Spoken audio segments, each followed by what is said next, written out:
So, this month celebrates the 20th anniversary of King Kong from 2005, and man, I wish this movie got re-released in theaters for its 20th anniversary, but it's fine.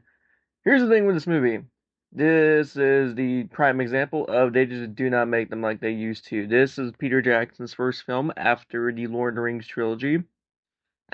Lovers riding on him here. Could have just been a one-trick pony with the Lord of the Rings trilogy, and he's not. He's an incredible director. So going into King Kong 2005, he was a massive fan of the original movie. He's always been wanting to make one. He was going to before the Lord of the Rings trilogy got made, but that ended up getting on the back burner. So he finally got to make his movie. And this movie is pretty much the original, but really long. It's over 3 hours, which, if you're a fan, if I was to be a fan of a certain movie, I would love to make it over 3 hours so I understand what he could do. And after Lord of the Rings, he can kind of do whatever he wanted. So it made sense here. Bare bones story. We have an actress in here being played by Naomi Watts. We have a director in here being played by Jack Black. They want to go out to the jungle to, I assume, make a movie. Doesn't really go well because they come across giant insects and then they come across King Kong. And let's talk about the CGI in this movie. This is why I feel like they don't make them like they used to anymore. They had a bunch of real sets, bunch of real props. They filmed on location. Yes, King Kong was CGI. Yes, a lot of the other creatures were CGI. But they filmed in real places, and that made this movie feel grand. And before you even get to King Kong, you don't feel like this is a King Kong movie. You feel like it's just a monster movie, which is good because you forget, oh, Kong's in this. And when he shows up, I adore what they did with King Kong's design in this movie. I think he looks really, really good. The CGI on him is really well done. He looks exactly like how you would imagine he would look if they were going to do King Kong from now. I don't know. He looks amazing. I've always thought. And the acting in this movie, Naomi Watts is really good here. She's really good as this actress character. They tried to do some comedy with her in the beginning. She has a kind of love triangle, love interest situation. I don't know.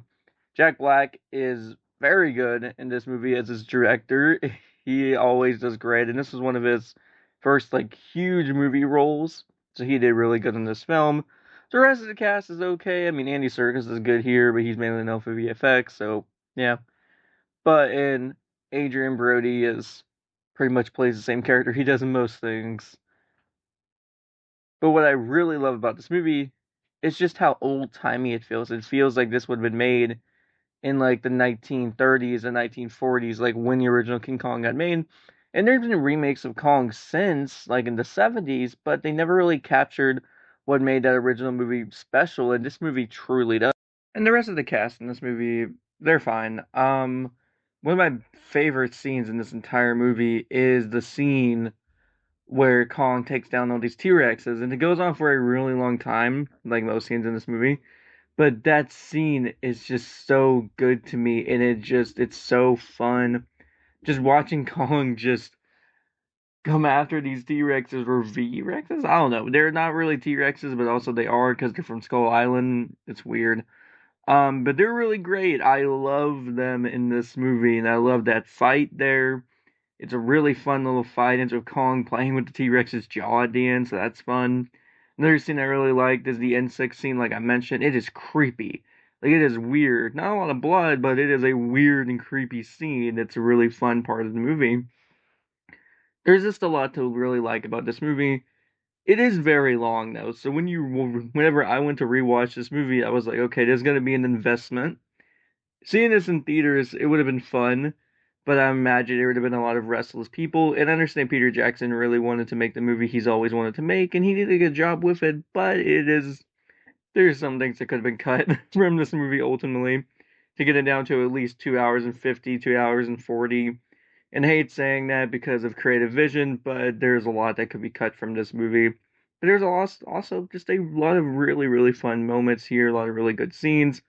The ending, of course, well, first off, when they bring Kong back to the mainland and they're showing him off at this theater, he escapes. That scene doesn't look amazing, but I think it's really fun.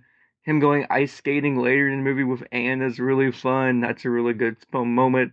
slows down the movie a lot, breaks up the tension, but it's still a really fun little scene. Then the very ending of the movie, when he's on top of that skyscraper, and we all know what's going to happen. They actually had the original actor who played Kong in the original be the one to kill him in this movie. So that's pretty fun. It is a very sad scene, though. They definitely repeat a lot of the lines from the original, but this is a remake after all, and it is a passion project after all, so they really had to do that. So I completely get that. King Kong 2005 is really good. It is a movie, like I said, they just don't make them like they used to. And while this movie has a lot of problems, I do prefer this over what Kong is now, which is pretty much an action star. I mean, I like what Kong is now in the Godzilla X Kong movies. But this is what King Kong is to me, a tragic person or a tragic creature who ultimately dies trying to protect somebody that he really cares for. I just really love this movie. I think it's a great film, but it has a little bit of issues here and there. But that's where a passion project goes. This could have been way worse. So I will give King Kong 2005 about a 9 out of 10.